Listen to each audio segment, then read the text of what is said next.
1000 oydan yaxshiroq kecha.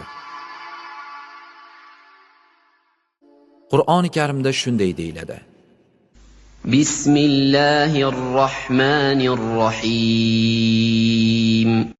Laylatul qadri khayrun min alf shahr. Ya'ni Laylatul Qadr 1000 oydan yaxshiroqdir. Qadr surasi 3-oyat.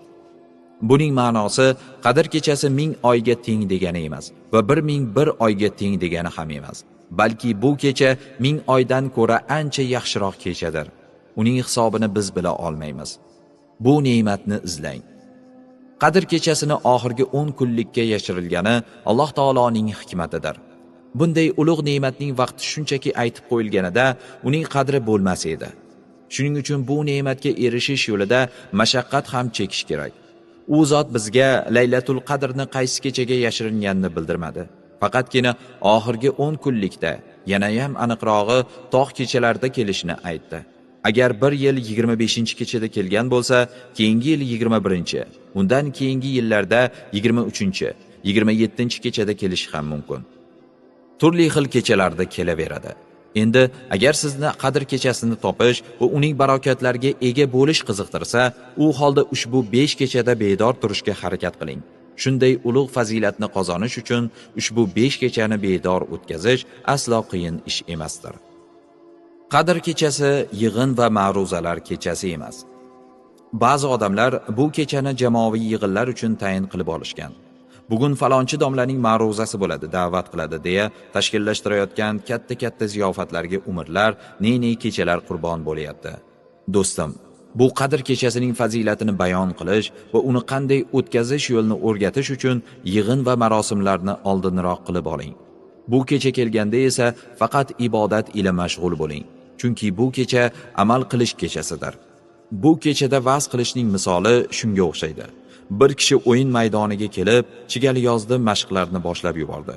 Vaholanki, u maydonga tushishdan oldinroq mashg'ulotlarni qilib olish kerak edi. O'yin o'ynash kerak paytda mashg'ulotga kirishsa, bu holda g'alabaga erishib bo'ladimi? Aslo yo'q. Chunki endi mashg'ulot qiladigan vaqt o'tdi. Asosiy vazifani bajaradigan payt keldi. Xuddi shunga o'xshab Qadr kechasi ta'lim oladigan, o'rganadigan kecha emas, balki bu amal qiladigan kechadir. Shunga ko'ra, shunday g'animat kechani ma'ruzalarda, majlis va yig'inlarda zoyi qilish uning qadriga yetmaslikdir. Qadr kechasi tanholikda o'tkaziladigan kechadir. Bu kechada banda bir xilvat joyni olib, Alloh taolo bilan bog'lanib, duo-yu iltijolar qilayotgan bo'lsa, haqiqiy amal ham, talab ham shudir. Qadr kechasida yig'inlar va tantanalar tashkillashtirishdan saqlaning. Uning har bir lahzasini g'animat biling, hamda yolg'iz ibodat qilishga, Robbingiz bilan xoli qolishga harakat qiling. Bir narsani tushunib oling. Bu kechada uyning bir burchagida o'tirib, nafl ibodat qilishdan hosil bo'ladigan fazilat masjidga kelib nafl o'qishdan hosil bo'lmaydi. Qadr kechasi Alloh taolodan maqsadlar so'raladi. Har holda qolgan kechalarni shu tarzda o'tkazish zarurdir.